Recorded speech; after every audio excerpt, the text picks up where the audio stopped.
When I was in elementary school, I had a serious stutter, and I never received speech therapy. Back then, I suffered greatly. My teachers thought I had trouble reading, mainly because back then they had us students read out loud in class. And when I stuttered, which was a lot, my classmates laughed at me. I think my peers and my teachers concluded that I was never going to be an academic high achiever. But I was a curious child, and at a young age, I was already crisscrossing multiple cultural worlds and national borders. I grew up in San Diego, and I had familia in Tijuana and Mexicali. And because I grew up in multiple cultural worlds, I became very aware and attuned to the social forces in society that were operating at the time, included including was the Vietnam War, de facto racial segregation, and racial in your face bigotry.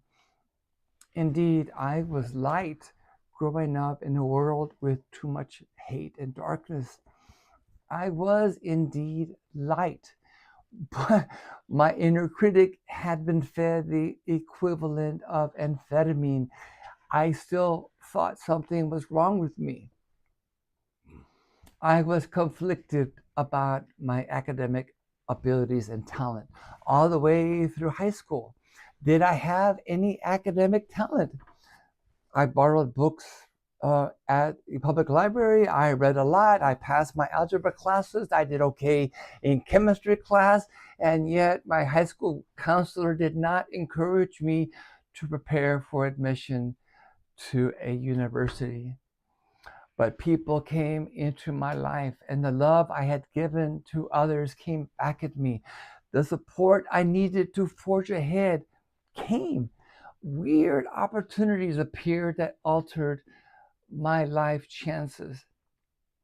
16 years after I graduated from high school, now with a PhD from Stanford University, I came back to this same high school and conducted the research that culminated in my book entitled Manufacturing Hope and Despair. Consider this: when an anthropologist or sociologist witnesses people in the field stymied or brutalized by various life challenges, he or she looks deeply to better understand the situation and to articulate what they witness in a deeply insightful way to others. Not only does the social scientist see oppression and trauma, they also see strength and resilience.